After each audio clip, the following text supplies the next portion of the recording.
Começa agora, Inédita Pamonha. por instantes felizes, virginais e irrepetíveis.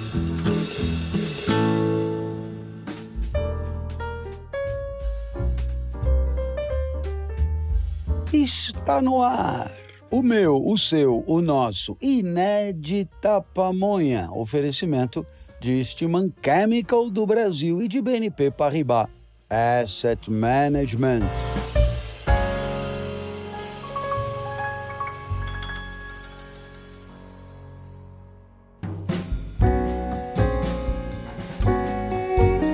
De novo quinta-feira, de novo dia de reflexão sobre as coisas da vida.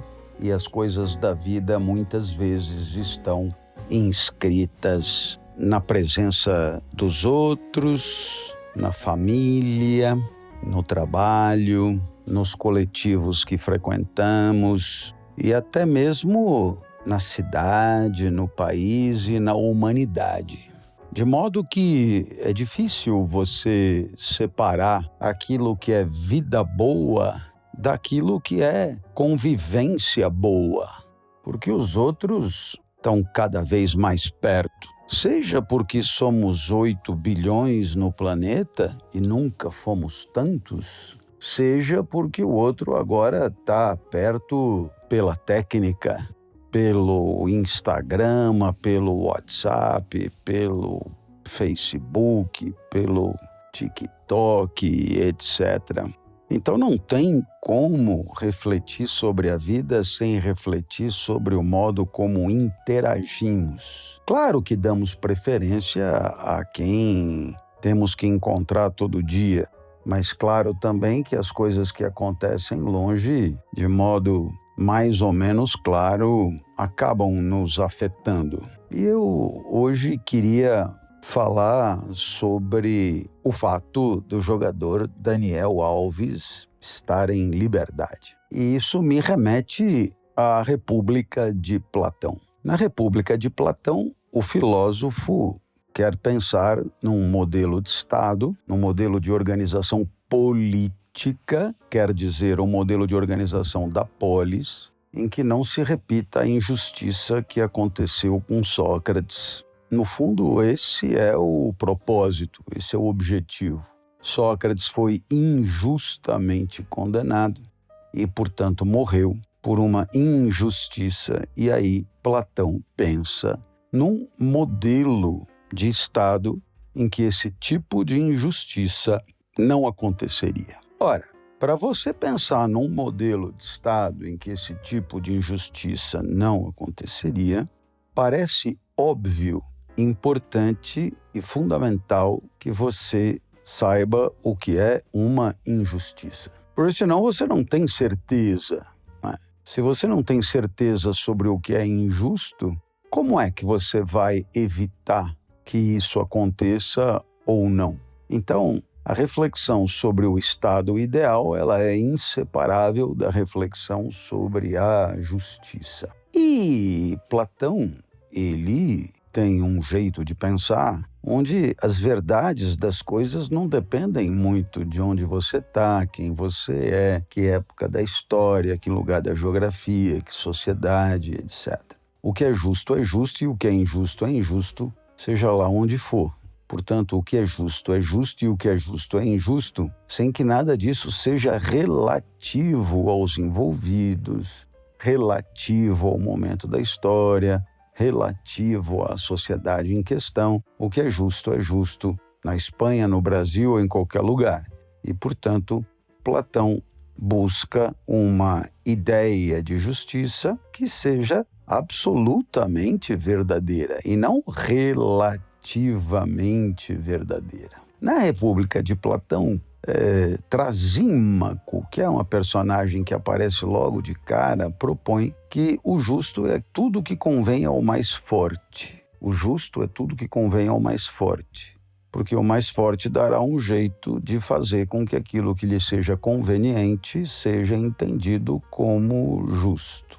Ora, Platão propõe essa tese para discordar, para combater, para não aceitar. E por quê? Porque quando você diz que o justo é aquilo que é útil e conveniente ao mais forte, é claro que você está propondo uma noção de justiça que é relativa. Relativa a quê? A quem é o mais forte. Relativa ao que mais? Aos interesses do mais forte. Se você troca de mais forte, troca dos interesses do mais forte, aquilo que é justo acaba mudando e você cai num problema, que o que é justo aqui pode ser injusto lá e o que é justo lá pode ser injusto aqui. E, segundo Platão, uma mesma coisa não pode ser justa ou injusta ao mesmo tempo. Então, vamos parar para pensar. Na Atenas que condenou Sócrates havia o mais forte, ou o grupo mais forte, e esse grupo que condenou Sócrates. Muito bem. Qual era o interesse maior desse grupo? Claro, manter-se no poder. Qual era o interesse intermediário desse grupo? Eliminar Sócrates por entender que Sócrates podia ser um revolucionário, um subversivo, que pudesse colocar em questão o exercício do poder pelo grupo dominante. Então, o grupo dominante é aquele, o interesse é manter-se no poder e, para isso, eliminar Sócrates. Vamos imaginar um outro cenário em que o governante ele queira se passar por lúcido, por aberto, por liberal, por esclarecido. E ele, então, tem todo o interesse que alguém como Sócrates ensine a pensar o que bem entender no meio da rua. Mesmo que seja contra ele, porque ele percebe que no final não faz cócegas e ele ainda pode fazer marketing em cima. Pode dizer, tá vendo? Eu deixo o cara que fala mal de mim falar mal de mim. Por quê? Porque isso aqui é um espaço livre, é um espaço onde cada um fala o que quer, pensa o que quer, e eu sou o gestor desse espaço de liberdade. Perceba que nesse caso é útil e conveniente ao governante, ou mais forte, que Sócrates continue falando o que fala. Então, caberá ao governante tornar o trabalho de Sócrates, torná-lo justo, convencer a todos que é justo. Então, veja, no primeiro caso, que Sócrates era entendido como ameaçador, o seu trabalho era injusto aos olhos do mais forte. No segundo caso, em que o trabalho de Sócrates não só não era ameaçador, mas contribuía para a crença na liberdade, o trabalho de Sócrates era entendido como justo. Então, o trabalho de Sócrates é, ao mesmo tempo, justo aqui e injusto lá. E isso, é claro, para Platão não é possível. O que é justo, independentemente dos interesses de quem esteja governando, de quem esteja no poder, de quem seja mais forte. E é por isso que Platão vai buscar o quê? Platão vai buscar uma ideia de justiça que vá além dos interesses desse ou daquele.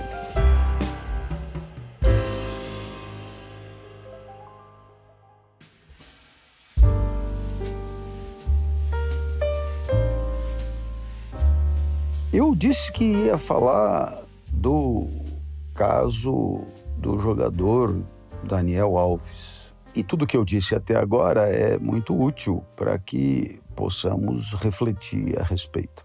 O certo é que houve uma condenação a partir de uma certa lei que, por sua vez, resulta do entendimento do que é justo e do que é injusto, e também do entendimento do que aconteceu, do flagrante de uma certa conduta e da íntima, relação dessa conduta com o que é proibido pela lei.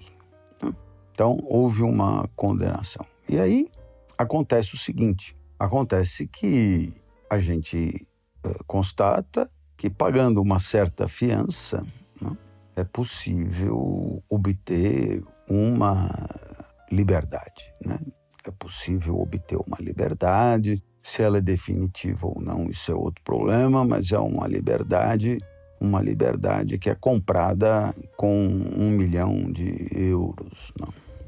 E aí, então, isso, claro, traz a pergunta, quer dizer que quem tem 1 milhão de euros fica em liberdade e quem não tem o mesmo 1.000.000 de euros continuaria preso. É isso? É isso.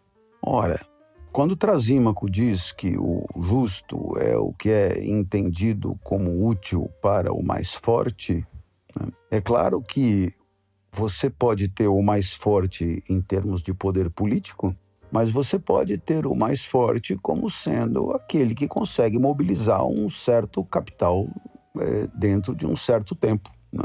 E isso pode ter a ver com capital relacional, né? Relações, amigos, e amigos dispostos a abrir mão de 1.000.000 de euros, né? E, portanto, muitas vezes isso também pode ser consequência de entendimentos anteriores, vínculos anteriores, compromissos anteriores, etc. O certo é que existe o poder e a força de mobilizar um certo capital para honrar uma exigência que é asseguradora, garantidora daquela liberdade.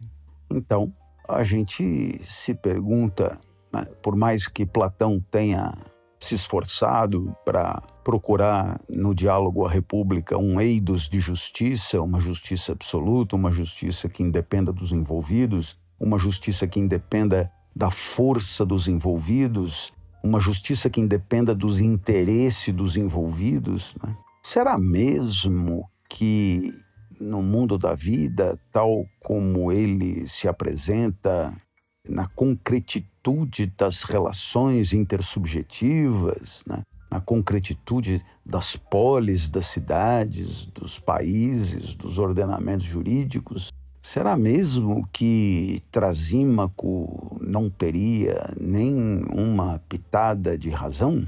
Será mesmo que o que é justo e o que é injusto não depende muito da força do envolvido, da capacidade de mobilização de recursos do envolvido? E essa é a pergunta que eu deixo para que o nosso ouvinte do Inédita Pamonha desta quinta-feira possa se manifestar a respeito. Eu, por exemplo, professor, não consigo mobilizar 1.000.000 de euros de jeito nenhum.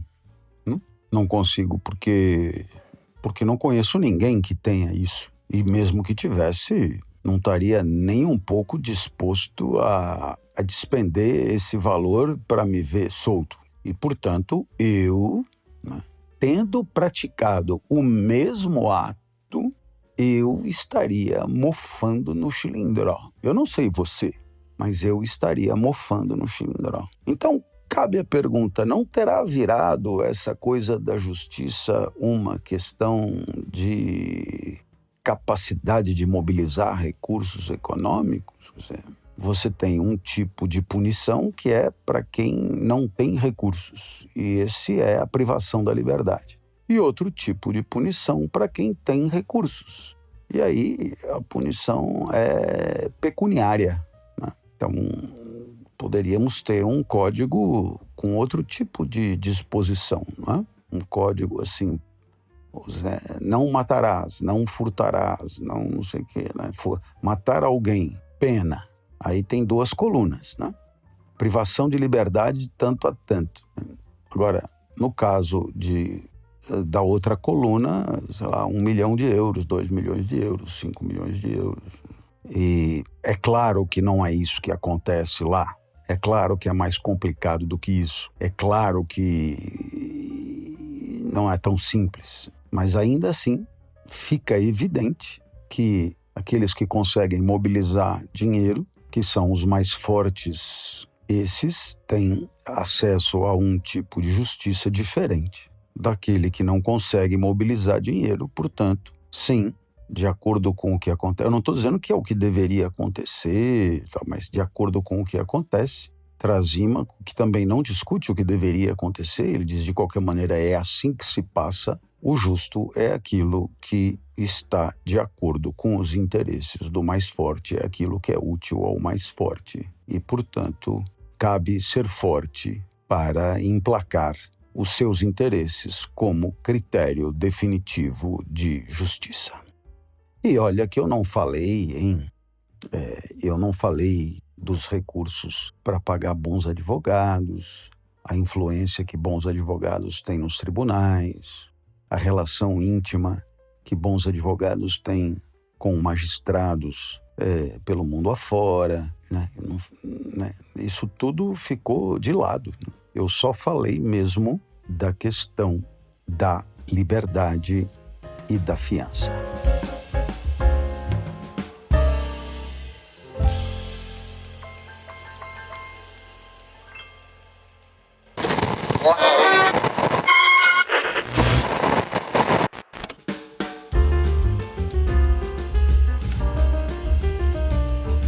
Vamos responder as perguntas dos nossos ouvintes. E agora, resposta ao Douglas Oldegardo.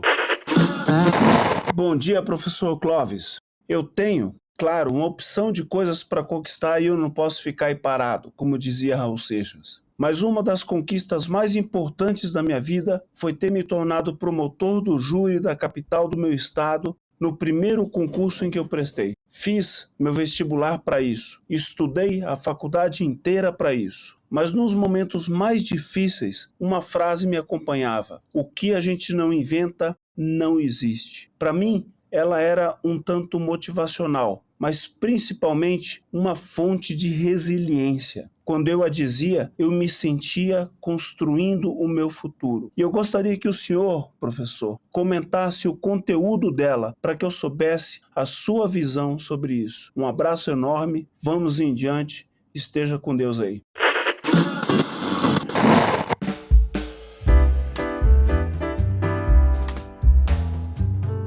Ele afirma que conseguiu uma coisa que ele sempre quis muito, que é chegar a promotor do Tribunal do Júri. De fato é uma façanha, o concurso é muito difícil e que ele desde a faculdade tinha isso em mente. E ele diz que nos momentos de dificuldade ele sempre se dizia: o que a gente não inventa não existe, e que aquilo foi motivacional para ele, mas foi contributivo. Veja, eu imagino mesmo que as coisas que passam pela nossa cabeça e as nossas energias vitais, elas caminham de braços dados, como se fossem paralelamente assim, de braços dados.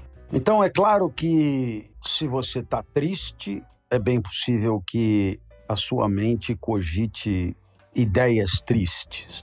E se você está alegre, é bem possível que sua mente também pense em coisas alegres. Agora, se vão mesmo de braços dados, então talvez pudéssemos cogitar a possibilidade de inverter a ordem da coisa. O que significaria tentar aumentar a potência através do pensamento, que é a própria ideia de motivação. Aumentar a potência através do pensamento. Então, eu tenho a impressão que foi isso que aconteceu. Você se força a pensar em alguma coisa muito positiva e, com isso, você espera que esse conteúdo de consciência traga para você uma potencialização, que é tudo de que se precisa para um triunfo. Potência de pensar e potência de agir. Ok? Grande abraço, Douglas. Até a próxima. Valeu!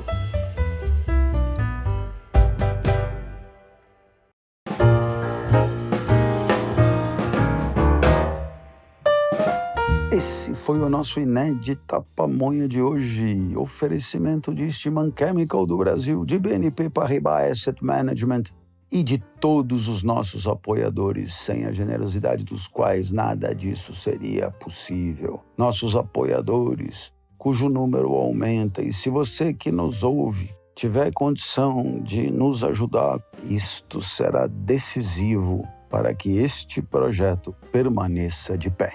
Beijo grande, valeu!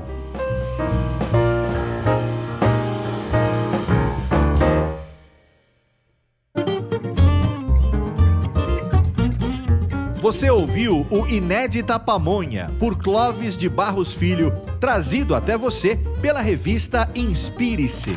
Acesse www.revistainspirec.com.br e nos siga nas redes sociais.